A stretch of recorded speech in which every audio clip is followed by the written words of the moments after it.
천국 백성이 되는 조건이라는 말씀으로 함께 은혜를 나누겠습니다. 하나님은 모든 사람이 구원에 이르기를 원하십니다. 디모데 전서 2장 4절에 하나님은 모든 사람이 구원을 받으며 진리를 아는 데에 이르기를 원하시느니라. 하나님의 뜻은 분명해요. 모든 사람이 구원을 받고 진리를 아는 데 이르기를 원한다라고 얘기하고 있어요.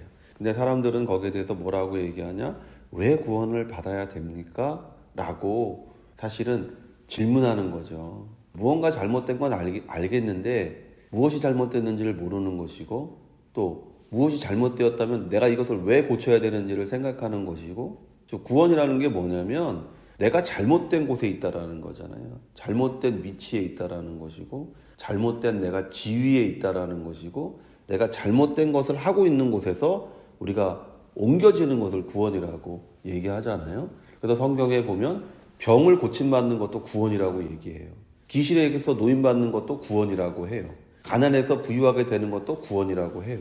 애굽 땅에서 이스라엘 민족을 건져내는 것조차도 구원이라고 해요. 구원이라는 건 뭐냐면 내가 잘못된 곳에 있어서 그것을 올바른 곳으로 옮겨주는 것을 구원이라고 하는 것이죠. 사람들은 거기에 대해서 하나님께 대려 묻는 거죠. 우리가 무엇이 잘못됐습니까? 그래서 주어진 게 뭐예요? 율법이잖아요. 우리가 뭘 잘못했는지를 모르는 거예요. 우리가 어떤 사람인지를 모르는 거예요. 그래서 율법이 우리에게 주어졌고, 율법은 우리에게 몇 가지를 얘기해 주는데, 첫째가 네가 어떤 사람인지, 둘째가 네가 하고 있는 행동이 왜 잘못됐는지, 셋째가 네가 가는 길이 어떤 길인지, 마지막이 결국 무엇인지를 말해주는 것이 율법이잖아요. 인간이 왜 고아와 과부 같은 외롭고 힘없는 존재가 되었습니까? 사람이 죄를 지어 하나님으로부터 분리되었기 때문이라고 얘기하고 있는 것이죠. 이사야 59장 1절에서 2절에 야훼의 손이 짧아 구원하지 못하심도 아니요 귀가 둔하여 듣지 못하심도 아니라 오직 너희 죄악이 너희와 너희 하나님 사이를 갈라놓았고 너희 죄가 그의 얼굴을 가리어서 너희에게서 듣지 않으시게 함이니라. 죄로 인해 하나님과 분리되어 저주와 죽음 가운데 있던 우리에게 예수님이 오셔서 우리 모든 죄를 지고 십자가에서 죽으셨습니다. 그리고 누구든지 그를 믿는 자에게 하나님의 자녀가 되는 권세를 주셨습니다. 요한복음 1장 12절에 영접하는 자 곧 그 이름을 믿는 자들에게는 하나님의 자녀가 되는 권세를 주셨으니, 우리 예수 믿는 자들은 이제 모든 것을 회복한 축복의 사람이 되었습니다. 우리가 이것을 알고 시작하는 거죠. 이것을 모를 때 우리가 어떤 일을 만나면 낙망하게 되는 것이고, 어떤 일을 겪으면 실망하게 되는 것이고, 어떤 상황에 처해지면 원망하고 불평하는 사람이 되는 것이죠. 우리가 이제 하나님의 자녀다. 하나님의 자녀로서의 길을 가는 것이다. 그리고 마침내 예수 그리스도께서 이르신 곳에 우리도 함께 이르게 된다는 것을 알면 가는 것이 다 과정이라는 것을 아는 것이죠. 누구나 다 이런 과정을 겪는 것이다. 누구나 다 이런 길을 가는 것이다. 그래서 철로 역정이라는 것이 그런 거 아니겠어요? 천국에 가기 위해서 크리스찬이라는 사람이 걸어가는 길이잖아요. 가면서 이런 일도 만나고 저런 상황도 겪고, 또는 넘어지기도 하고, 또는 사기도 당하기도 하고, 또는 세상에 휩쓸려서 그 세상 가운데서 방황하기도 하고, 그러나 그럼에도 불구하고 신실한 자가 그의 손을 붙잡고 성령이 그를 붙잡고 마침내 그의 목적지인, 크리스찬의 목적지인 하늘나라에 이르게 하는 것을 철로역정이 우리에게 말해주고 있잖아요. 그 가장 큰 배경이 되는 게 뭐냐? 이름 자체가 크리스찬이잖아요. 내가 기독교인이라는 것, 내가 그리스도인이라는 것을 절대로 잊으면 안 된다는 거예요. 나는 이제 하나님의 자녀다. 예수 그리스도께서 피로 사신 하나님의 자녀라는 이 확고한 것을 가지고 나아가면 넘어져도 다시 일어나는 것이고, 쓰러져도 다시 일어나는 것이고, 또 시험을 당해도 이길 수 있는 것이고, 죽은 것 같으나 산자가 되고, 사방이 우겨쌈을 당하나 피할 길을 하나님께서 우리에게 허락하시는 것이고, 가난한 자 같으나 부욕해 하는 자가 되는 것이고, 병든 자 같으나 남을 치료하는 자가 되는 그와 같은 축복의 사람이 되는 줄로 믿습니다. 우리가 천국을 사는 방법은요, 첫째로 하나님을 신뢰하는 것입니다. 너희에게는 머리털까지 다 세신 바 되었나니 얘기하잖아요. 하나님이 날 다 세고 있어요. 그런데 하나님이 날 쓰러지는 걸 그냥 둘까요? 내가 고통받는 걸 그냥 둘까요?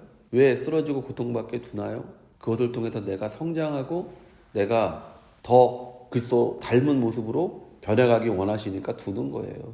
아기가 처음에 걷는 것을 배우잖아요. 그럼 가다 쓰러져요. 그 쓰러지는 게 마음 아프다고 해서 그 아이를 못 걷게 하면 안 되잖아요. 쓰러져도 다치지 않도록 밑에 뭘 깔아놓으면 되는 거잖아요. 하나님께서 우리에게 그렇게 하시는 거예요. 우리가 쓰러져서 죽지 않도록, 다치지 않도록 하나님께서 우리를 만드셔요. 그러나 그 쓰러지는 게 무서워서 걷지 못하면 영원토록 걷지 못하는 아이가 되는 것이죠. 그런 것처럼 하나님께서 우리 모든 것을 세시고 계신 하나님께서, 우리의 모든 상황을 아시는 하나님께서 넘어지게도 하시고 쓰러지게도 하시고 때로 우리를 찢으시기도 하시지만, 그런 것들을 통하여 우리가 성장하고 그런 것들을 통하여 우리가 더 하나님의 축복의 사람으로 변해가도록 하신다는 것을 우리가 신뢰하고 믿지 않으면 우리는 영원토록 어린아이 같은 믿음을 가진 사람이 되는 것이죠. 내 삶의 모든 것은 천국을 주시려는 하나님의 계획 아래 일어나는 것입니다. 우리는 하나님을 믿고 의지해서 이 모든 것들을 축복으로 바꿔야 됩니다. 둘째로는요, 두려워하지 않는 것입니다. 두려워하지 말라. 너희는 많은 참새보다 귀하니라. 로마서 8장 31절에서 32절에 그런즉 이 일에 대하여 우리가 무슨 말하리요? 만일 하나님이 우리를 위하시면 누가 우리를 대적하리요? 자기 아들을 아끼지 아니하시고 우리 모든 사람을 위하여 내주시니가 어찌 그 아들과 함께 모든 것을 우리에게 주시지 아니하겠느냐. 모든 것을 이길 힘은 내게서 나오는 것이 아니라 하나님에게서 나온다는 믿음을 가지고 이 땅에서 두려움 없는 천국의 삶을 사는 성도가 되어야 될 줄로 믿습니다. 욥이 말합니다. 굉장히 힘들고 어려운 일이 그에게 닥칠 때 욥이 이렇게 고백합니다. 내가 두려워하던 일이 내게 임했다. 늘 그걸 두려워했다라는 것이죠. 그 두려운 일이 그에게 임했다라고 욥이 고백하잖아요. 여러분, 하나님을 믿고 신뢰하는 자는 두려움이 없는 자입니다. 그래서 예수님이 우리에게 얘기하잖아요. 하나님께서 너희는 다 세신 바 되었다. 그리고 나서 말합니다. 그러니까 두려워하지 말아라. 네 앞길, 네가 가는 길, 네가 행하는 모든 일은 하나님이 함께 하시는 길이다. 모든 것이 합력하여 선을 이루고 모든 것이 합력하여 축복으로 나타나는 삶이니까 어떤 것도 두려워하지 말고 염려하지 말고 근심하지 말고 하나님께 맡기고 하루하루 네가 해야 될 일들을 행할 때 마침내 그 모든 것들이 축복으로 나타나게 되는 역사가 나타나는 줄로 믿습니다. 그리고 세상의 기준과 다른 기준을 가지고 자신을 바라봐야 됩니다. 세상은 우리가 가진 것, 우리의 학벌, 문벌, 명예, 권력을 보고 사람의 가치를 따지지만 하나님은 여러분 한 사람 한 사람을 천하보다 귀하게 여기십니다. 하나님이 여러분을 바라보는 시각으로 여러분 스스로를 바라봐야 돼요. 누가복음 15장에서 당자는 아버지의 종의 한 사람으로 바라봐 달라고 아버지께 애원하지만 아버지는 그 탕자를 자신의 친아들로 대우 주었습니다. 누가복음 15장 21절에서 24절에 아들이 이르되 아버지여 내가 하늘과 아버지께 죄를 지었사오니 지금부터는 아버지의 아들이라 일컬음을 감당하지 못하겠나이다 하나 아버지는 종들에게 이르되 제일 좋은 옷을 내어다가 입히고 손에 가락지를 끼우고 발에 신을 신기라. 그리고 살찐 송아지를 끌어다가 잡으라. 우리가 먹고 즐기자. 이 내 아들은 죽었다가 다시 살아났으며 내가 잃었다가 다시 얻었노라 하니 그들이 즐거워하더라. 보세요. 탕자는 자기를 어떻게 생각했냐? 나는 나쁜 사람이에요. 그러니까 이제 당신의 아들이라고 부르지 마시고 나를 그냥 종처럼 대해주세요. 그런데 아버지는 뭐라고 얘기했냐?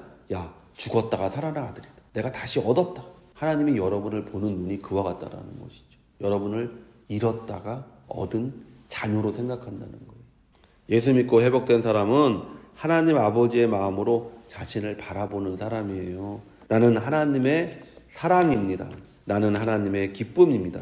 이런 넘치는 자신감의 사람이 바로 예수 믿는 사람이고 천국을 사는 사람인 줄로 믿습니다. 누구든지 사람 앞에서 나를 시인하면 나도 하늘에 계신 내 아버지 앞에서 그를 시인할 것이요 누구든지 사람 앞에서 나를 부인하면 나도 하늘에 계신 내 아버지 앞에서 그를 부인하리라. 천국 백성은 삶에서 하나님을 인정하는 삶을 사는 거예요. 천국 백성이 되는 조건이 뭐냐면 바로 그거죠.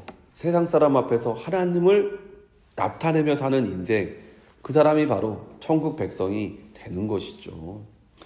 시편 24편 3절에서 4절에 야훼의 산에 오를 자가 누구며 그의 거룩한 곳에 설 자가 누구인가. 곧 손이 깨끗하며 마음이 청결하며 뜻을 허탄한 데에 두지 아니하며 거짓 맹세하지 아니하는 자로다. 우리가 천국의 백성, 천국에 들어가는 조건이 뭡니까? 예수 믿는 것이에요. 첫 번째는. 둘째는 뭐냐?